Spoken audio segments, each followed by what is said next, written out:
think we should lower the voting age to 16? Because at 16 you can get a driver's license, 16 is the age of consent, you can get married, have a job, all of that, leave school. Okay, so speaking from my personal view, I don't think we should lower to 16. I think it's fine at 18.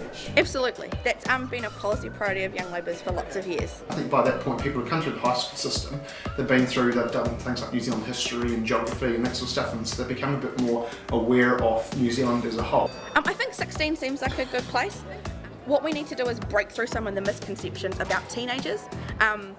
We trust 16-year-olds to do a lot of things. I think 18 is a good measure for people who have that good background knowledge so they make some informed choices. At 16 you pay tax, you're criminally responsible, you can move out of home, you can leave school. At that point you should also be able to vote, you know, at least. The really important thing, and I think the biggest thing that can turn this conversation around, is about if you can vote at 16, that means you're voting for the first time when you are at school, in an institution, you're probably still living at home, we can contact you, people can find out where you are. When you vote when you're 18, 19, 20 for the first time, that's like the time when people move out of home, they move across the country, they're having an OE year overseas, they're having a gap year and doing some work, you know, they're starting their first job. It's like a huge time of flux for young people, and it would be so much better for them to actually get involved with our democratic systems when they're engaged in the schooling system. The Greens announced a new abortion policy where it would become the mother's choice, compared to the current system where you have to get medical professionals to go through and all of that. What would you think about, what do you think of that new policy? Look, our organisation simply doesn't have a view on abortion. You don't have... Yeah, you don't have so we allow individual members to have their own view. What's the next question? Last year, Young Labour took abortion policy to our conference. The Labour Party would have the Law Commission review the laws because we see the laws as unfit, and then we would make the changes to the laws to update them to enshrine a woman's right to choose. Do you support free contraception? Absolutely, that's something Young Labour is really passionate about. We've had this discussion for a long time inside Young Labour about how we make that work when Labour would be in government. Look, I think it's currently fine. If it wasn't an issue, it's the first I've ever heard of the issue.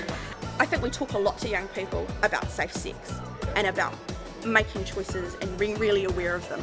I think we need to back that up by all of that stuff being accessible. I don't understand why it costs to keep yourself safe. It shouldn't.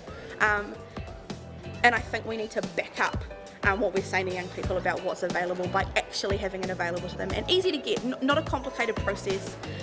Shouldn't have to pay money to go see your GP to then get the free products. Like, I think all of that needs to be broken down quite a lot so that people aren't nervous about asking for help. As an alternative to lowering the voting age, what do you think of a Minister of Youth who was elected by youth, say 12 to 18? They elected a Minister of Youth who represented them in Parliament. What would you think about that, or looking into something like that? First, have you heard of that proposal before? But my personal view, I think our Minister of Youth Affairs, Nikki Kay, does a fantastic job representing youth both as a ministerial capacity but around the cabinet table to make sure youth decisions are heard and youth perspectives are put forward. I think that sounds fantastic. I'm really interested in the next step of the conversation after lowering the voting age about how do we actually then bring that engagement in the democratic process even younger. I work at a primary school, I'm a teacher aide, and I see every day the amazing thoughtfulness and care that 8, 9, 10-year-olds have about our political system and the decisions that are made on their behalf. And I think actually creating a system where they actually had a say and they had a spokesperson who spoke for them in the House, I think would be amazing. I think that sounds really cool.